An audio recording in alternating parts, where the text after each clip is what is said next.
नमस्कार दोस्तों, आज हम आपके लिए फिर हाजिर हुए हैं एक वीडियो लेकर अकाउंट का टॉपिक। और अकाउंट सब्जेक्ट सबसे ज़्यादा हार्ड होता है, इसलिए आज इसका समाधान को लेकर हम आपके सामने फिर हाजिर हुए हैं। तो स्वागत है आपका मोहन आर्ट क्लासेस में। तो आज हम बात करेंगे प्यारे विद्यार्थियों 12वीं क्लास का जो अकाउंट सब्जेक्ट है, उसमें कुछ बच्चे इस बात को लेकर परेशान होते हैं कि हमें क्या करना है, क्या नहीं करना, कहाँ से पढ़ें, क्या पढ़ें। तो आप परेशान न हो, मैं आपके साथ हूं। और आज हम बात करेंगे आपसे अकाउंट को लेकर के। तो चलिए देरी ना करते हुए हम आपके बारे में बात करेंगे। और बस केवल मैं आपसे इतना फ्री भी कहूँगा, अगर आप इस चैनल पर नए आए हों तो वीडियो को लाइक सब्सक्राइब करना ना भूलें, जिससे कि आपको सबसे पहले पॉइंट मिल जाए। यूपी बोर्ड 12वीं क्लास का लेखा शास्त्र एक्यूरेसी अकाउंटेंसी 2026 की तैयारी के लिए यहाँ 25 महत्वपूर्ण प्रश्न आपको दिए गए हैं। और ये पिछले वर्षों के पैटर्न और महत्वपूर्ण टॉपिक पर आधारित लिए गए क्वेश्चन हैं। सबसे पहले हम बात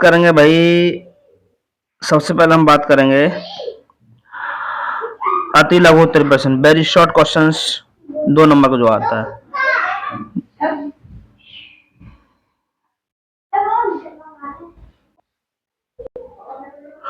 तो साझेदारी संलेख क्या है? साझेदारी संलेख क्या है? वही साझेदारी से पार्टनरशिप डीड कहते हैं। इससे मतलब आप क्या समझते हैं? नंबर 2 क्वेश्चन है त्याग अनुपात, इसे सैक्रिफाइसिंग रेशियो कहते हैं। इसकी गणना का सूत्र लिखो। ऐसे क्वेश्चन आपको करके जाने आने क्वेश्चन से।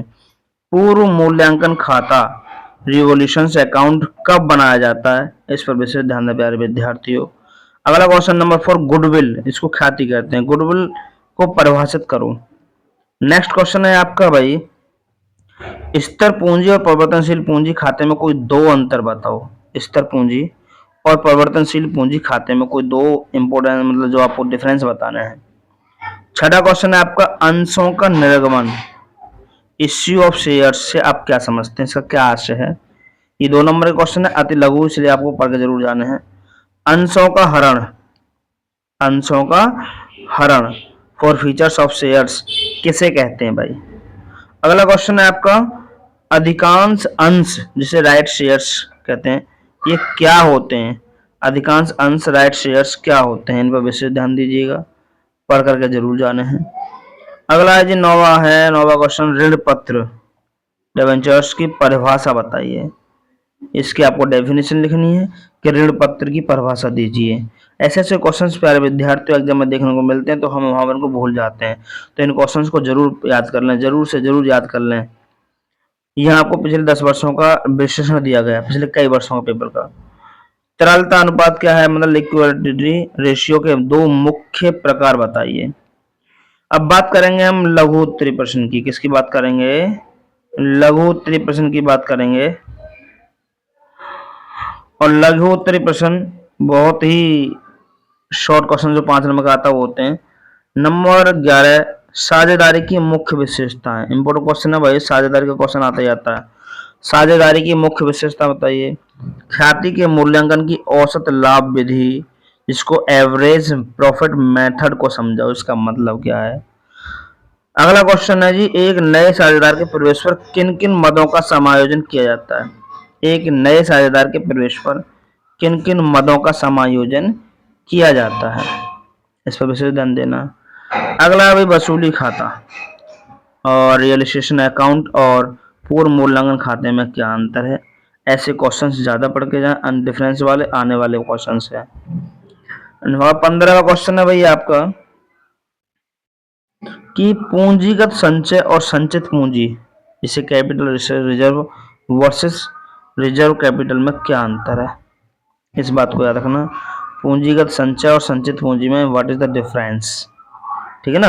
What is difference capital reserve versus reserve capital में क्या अंतर है, आपको पता होना चाहिए।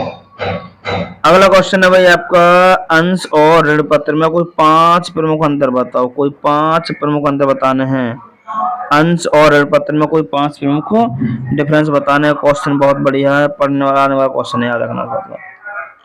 और अगला क्वेश्चन है भाई आपका और तुम्हारा वित्तीय विवरणों के विश्लेषण से क्या उद्देश्य है? भाई वित्तीय विवरणों के उद्देश्य से क्या अंतर है? और उसके बाद हम बात करेंगे रोकड़ प्रवाह वितरण। जैसे रोकड़ प्रवाह वितरण, कैश फ्लो स्टेटमेंट के लाभ बताइए भाई। अगला आपका 19वां क्वेश्चन है भाई, अंशों के अति अभिदान, ओवर सब्सक्रिप्शन से आप क्या समझते हैं, और प्रो राटा अलॉटमेंट क्या है। ये आपको पढ़ने ही पढ़ने हैं भाई। उसके बाद है भाई ऋण पत्रों के शोधन, रिडेम्पशन ऑफ डिवेंचर्स कि किन्हीं दो विधियों के बारे में बताना। आपको कितनी विधियों के बारे में बताना है, किन्हीं दो विधियों के बारे में आपको बताना ही बताना है भाई आपको। हम भाई आपसे दीर्घ उत्तर प्रश्न की लॉन्ग क्वेश्चन से जो आपका 10 नंबर का आता है प्यारे विद्यार्थियों। तो साझेदार के अवकाश ग्रहण, रिटायरमेंट करने पर देय राशि की गणना कैसे की जाती है, एक काल्पनिक उदाहरण से समझाना भी आपको।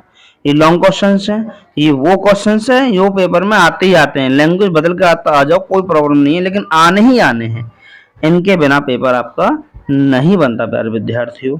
एक बार एग्जाम से पहले देख करके जरूर जाना। बच्चों की चॉइस आ रही थी सर आप इस पर वीडियो बना दीजिए, तो आपके सामने लेकर के हाजिर हुआ हूँ।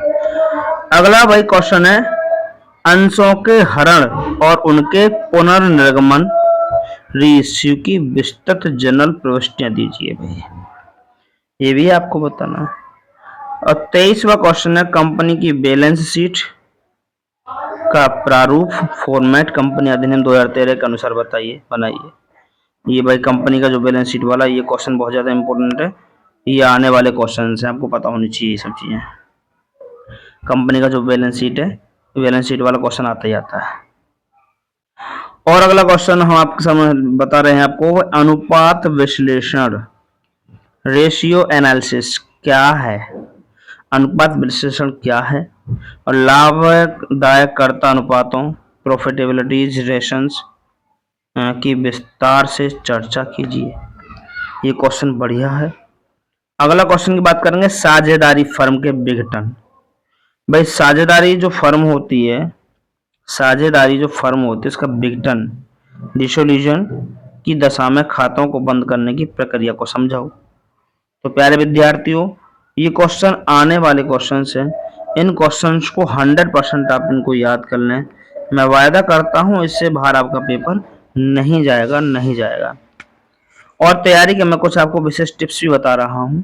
Number 1, numerical practice. प्रश्न संख्या 13, 21 और 22 से संबंधित सवाल अक्सर बोर्ड में आते हैं, इनको लिखकर प्रैक्टिस करें।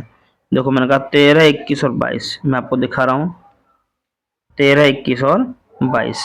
देखिए 13वां क्वेश्चन, एक नए साझेदार का प्रवेश पर किन किन मदों का समायोजन किया जाता है। और 21वां, साझेदार के अवकाश ग्रहण करने पर देय राशि गणना कैसे की जाती है, काल्पनिक उत्तर को समझाना है। और अगला क्वेश्चन मैंने 22 बताया आपको, अंशों के हरण और उनके पुनर्निर्गमन की विस्तृत जनरल प्रविष्टियां ध्यान दीजिए। तो इसमें साफ से कहा 13, 21 और 22 से संबंधित सवाल अक्सर बोर्ड में आते हैं, इनकी लिखकर प्रैक्टिस करनी है। ऐसा नहीं करना छोड़ दिया, आपको राइटिंग में करना सारा काम को कमाकर लिख करके, आपको लिख करके इन पर विशेष ध्यान देना है, समझ रहे हो। और आगे कह रहा है जी, फॉर्मेट की बात करते हैं। जनरल एंट्री और बैलेंस शीट हमेशा, देखिए थोड़ा बड़ा कर दे रहा हूं आपके लिए, जनरल एंट्रीज, जनरल एंट्रीज और बैलेंस शीट हमेशा स्केल का उपयोग करके बनाएं, प्रॉपर कॉलम में बनाएं। ये आपको पास स्केल होना चाहिए, उससे बनानी है। और थ्योरी, अगर न्यूमेरिकल में दिक्कत हो रही है तो थ्योरी वाले प्रश्न जैसे अंश और ऋण पत्र में अंतर बहुत अच्छे से तैयार कर लें। अगर मान लो न्यूमेरिकल में दिक्कत प्रॉब्लम हो रही है बच्चों, तो आपको थ्योरी वाले क्वेश्चन जरूर पढ़ने हैं। जैसे कि दे भी रखा है मैंने, अगर न्यूमेरिकल में दिक्कत हो थ्योरी वाले क्वेश्चन जैसे कि अंश और ऋण पत्र में अंतर बताओ, ठीक है, इन पर विशेष ध्यान देना है। और एक बार पेपर करने से पहले इसको जरूर देखना, आप 100% नंबर चला सकते हो।